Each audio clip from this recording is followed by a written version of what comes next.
Mexico Desert Classics. So if you follow or subscribe to the channel or any of our formats, you're probably a car person. So I know I'm probably preaching to the choir, but I want to talk to you today about what it's like to own classic or collector cars. I'll define classic. Everybody defines it differently. Technically, I think it's 25 years or older. Some of what I have are classics, some are collector. Got one in particular in my brain, but I want to step you through what it's like to actually own them. Okay. I have way too many cars.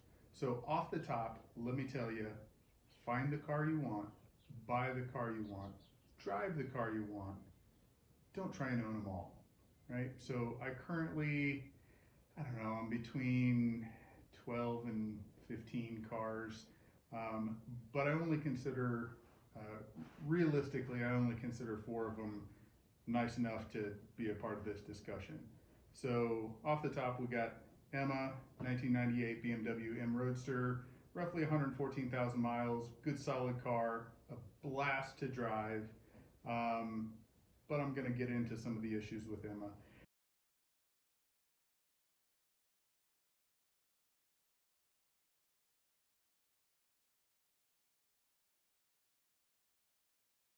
And then you got Luigi, right? Luigi's the 73 Fiat 500R, picture popping up.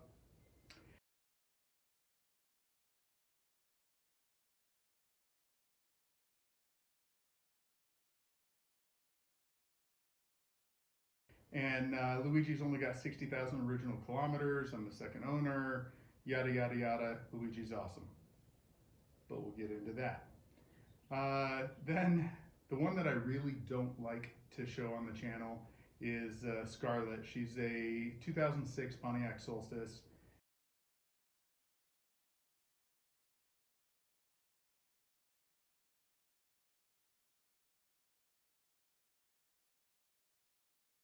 I detest that car, but it doesn't matter because my wife loves that car. Never drives that car, but loves that car. We've owned it for, let's see, I bought it for our anniversary in 2008. So what is that, 18 years? No, 16 years, sorry. 16 years, bought it with 33,000 miles. It now has 60, so it never gets driven.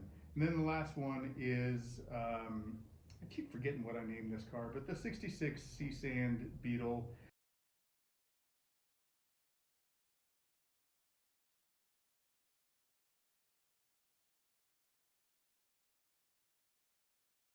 Not a driver yet, really close. I'm about to, there will be a video coming up on the installation of drop spindles, some 17-inch wheels, and disc brakes. So watch for that coming up. My buddy Hi is actually going to execute the work while I film it step by step so that you guys can buy the kit and do it yourselves. So that's the 4 cars, right? So in order, Emma, Luigi, Scarlett, and the Bug. So what's it like to actually own each one of these? Okay. Emma, amazing drive. But I just installed the 3rd top in less than, 2 years of ownership. Yes, I cheaped out on the materials on the first 2. Last one went in fine. I will tell you, I personally do not like driving convertibles. And the other thing is the car just sits, right? So I have 6 kids, and one out of the house, he's on his own, drives a 2022 Tesla Model 3 Performance. He has spoiled himself, he's earned it. The other one is in college, drives a 2015 BMW 320i. And then I've got one who is 17, a little behind the power curve because our family's too busy on getting her driver's license. So she's building her hours right now. She'll take over driving the Fit. But until then, why would I put miles on the car, right? So there's one solid topic right there. If you own a classic car, you have to decide up front, am I going to drive it or am I going to let it sit and theoretically appreciate? Well, that depends on the car, and it depends on your financial situation, depends on your life. For me, as long as my daughter isn't driving the Fit, it's got 174,000 miles on it, runs like a top. I'm gonna keep driving the Fit, keep miles off of Emma, because sitting at 114,000, that's a lot of miles, and I don't want to depreciate it too much. But then there's the counter side to that, right? The counterpoint to letting them sit is stuff breaks. Let's face it, things that aren't used don't keep well lubricated. Just today, I was fighting a battery. Apparently, Emma has decided to start draining a battery. It's some sort of parasitic drain. Charge the battery up, starts fine, let it sit a couple hours, nada. So thought it might be the battery, took it out, AutoZone, wasn't the battery. So make the decision up front. Are you going to drive it? If you're going to drive it, awesome, keep up with the maintenance. That's the other thing with Emma. I have roughly $2,000 worth of suspension components that I just need to make the time to install. Floats like a 70s Caddy right now. That is not what this performance machine was intended to do. All right, so moving on to Luigi. Luigi is awesome. But Luigi came from the factory with, I think, 17 horsepower, right? Not enough horsepower to get out of his own way. And even though I live in a small town, where I live and to get to work and whatnot is highway speed. Luigi doesn't do highway speed. There's zero safety equipment. I did install 3-point retractable seat belts from MrFiat.com, but let's face it, I'm in a little Italian sardine can, and if anything hits me, it's putting my light out. I used to try and commute when I first moved back 10 years ago from Italy, 11 years ago now. I would commute, and then I'm driving down a 3-lane, one direction, 3 lanes the other highway on my way to work, and a tractor trailer passes me and involuntarily moves me clear over into the shoulder. Scared the piss out of me. So Luigi just sits. Luigi sits so much that Luigi has decided not to run, so I need to make time to take care of that. Moving on to Scarlett. My wife is a truck girl, raised on a ranch. She's a truck girl. We have a large family. She drives a minivan. The reason I bought the Pontiac Solstice, I am not a modern American car fan, and especially not GM products. But it was the first car that she ever looked at and went, I want one of those. I mean, let's face it, it's a sexy design. Assembled horribly, but it's a sexy design. She said, I want one of those. So eBay, 2 a.m. one night, there may or may not have been some beer involved. I went and woke her up and said, hey, I just bought you a car. She's like, shut up, go to sleep. What are you talking about? Next morning, she says, did you really buy me a car? I said, yeah, I bought you a Pontiac Solstice. Cool, where is it?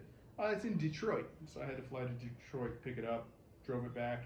Anecdotally, it broke. It literally went into limp mode 4 miles into ownership, and it only had 33,000 miles on it. It habitually does that. But my wife was a stay-at-home mom for 20 years. Now she works in the afternoons. She's a licensed mental health counselor. Go Shy, love you. So the car just sits in the garage. Sadly, Luigi sits in the garage. Scarlett sits in the garage.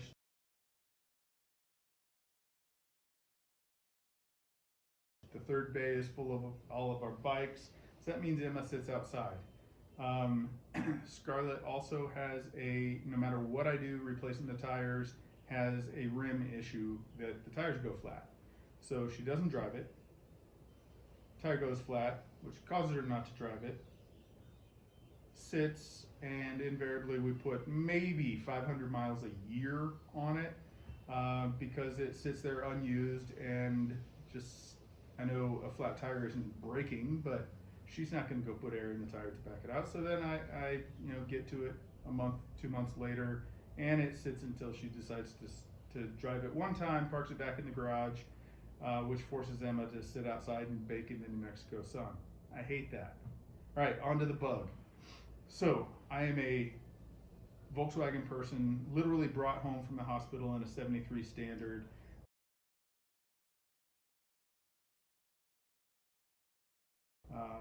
My family owned them my entire life. I've owned them as an adult.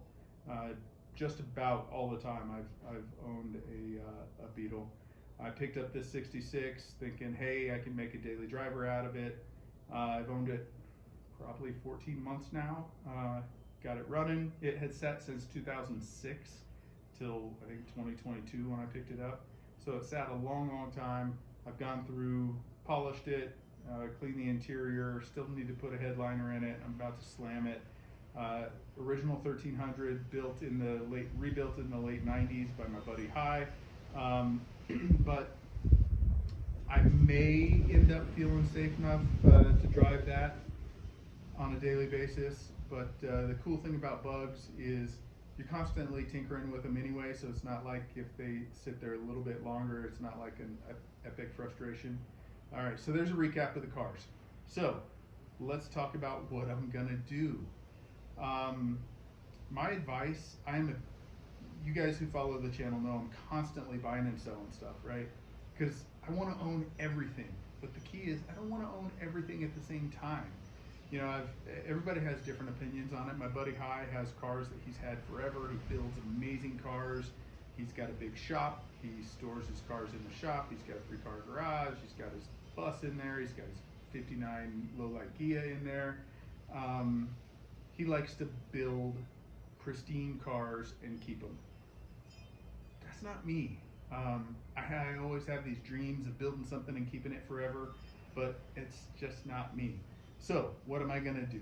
My advice to you earlier in the video was just buy one car, make sure it's the car, keep it, and your problems are easy. Right now I'm sitting with 4, right? The Bug's not insured, but I'm paying insurance on a Solstice that sits in the garage.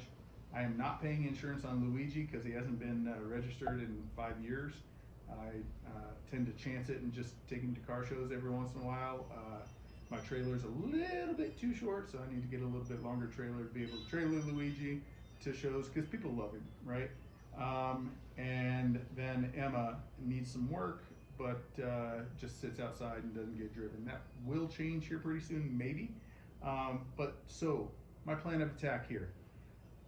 Sadly, I think some things need to go, right? So as I'm working my way down the list, it's like if I were building a list, Scarlett, gone. Am I gonna get any return on investment? Absolutely not. The Solstice market is soft. I only paid $13,000 16 years ago, but I would be lucky to get 8. But it would be Solstice gone. Honestly, as much as I love Luigi, it would be Luigi gone, and then in order probably Emma gone, and then keep the Bug and build it out. But my wife loves the Solstice. Scarlett's not going anywhere, so she's going to sit in the garage. Oh, added complication. My wife wants a new minivan, wants to be able to park the minivan in the garage because we live on the face of the sun in the summer. So that means Luigi either needs to go out to the shop or Scarlett needs to go somewhere, whatever. So Scarlett's not going anywhere. Luigi, I could probably get 12 to 15,000 out of Luigi. Awesome, super solid original car. But I can't because my kids absolutely love that car. Love it. We never drive it, but my kids love Luigi. They've had Luigi since my oldest is 21, then 19, 17, 13, 10, 4, yeah, 6 kids. They absolutely love Luigi. He's been around their entire childhoods, basically. So Luigi's not going anywhere. So that leaves Emma and possibly the Bug. So what I'm looking at doing is thinning the herd, right? When you have a bunch of cars and you have to rotate through what you drive, quite honestly, nobody has time in their lives to rotate cars through, right? If you do, more power to you, do whatever you want. For the average person, we don't have the income, we don't have the finances to keep everything up and pristine. More importantly, quite honestly, we don't have the time to keep everything up and pristine. So Emma just sits there, and there's a reason I'm on my 3rd top. Yes, I cheaped out on 2 of them, dropped $400 in materials alone on this 3rd one, but it just sits there in the sun. And then as you'll see when we do the walk around on Emma, I like to keep a car cover on it. Original BMW M Roadster car cover, and it's got the little grommets. So I ran a lightweight bungee cord, flat bungee cord. Thought, yeah, what could happen? Well, what could happen when you live in southern New Mexico and it's windy season is it can beat the crap out of the side of the rocker panels that are M Roadster only components and leave nice little creases right where it was. So it's just sitting there getting beat up. So I think what I'm gonna have to do is Emma's gonna have to go on the chopping block. Then I'm gonna get the bug going and build it, and we'll see. It'll probably go on the chopping block too, because there's always that future project, right? So I've got a line on, hopefully, eventually, a 57 panel bus, which would be cool, and that would be a keep forever vehicle. But for now, Luigi's not going anywhere, Scarlett's not going anywhere, so I think Emma's going to be the first to go, invest a little bit in the bug, drive it a while, probably sell it, and probably dump some money into Luigi, get Luigi back registered and insured where I can drive him at least occasionally, probably not going to commute, replace my wife's current minivan with a new minivan, and I am going to make the ultimate parts getter out of our white van. He's never had a name, 10 years, 170,000 miles, Toyota Sienna L, base model. Absolutely love that van. So this guy here, Mr. Classic Car, is going to be commuting in a 2013 Toyota Sienna minivan, but I'm thinking maybe wrap it with New Mexico Desert Classics wrap. If not, just crap ton of stickers. Probably completely remove the seats and the back seats, make it the ultimate parts hauler and camping vehicle. We shall see. But so if you want to avoid tough choices like me, pick one car. Pick one car. Keep it exactly how you want. That way, like this afternoon, this evening, I get to wash a bunch of cars because they just sit there and get dirty and fall apart. Don't do that to yourself. Own one. Own one. If your wife wants one, then she can own one. But don't try to own everything at the same time. It will absolutely just beat you into the ground. All right, so lots of talking out of this guy this time. Dropped a bunch of pictures in there, but hope you enjoyed it. Take my advice. Focus on one car if you're trying to crack into the classic or collector car hobby. So, as always, thanks for joining. Thanks for watching New Mexico Desert Classics. Like, subscribe, notify, all those cool things. We are sitting at 702 subscribers, 298 more, and YouTube stops making money off me without sharing some of it with me. Deal? Subscribe, please. Y'all have an outstanding day.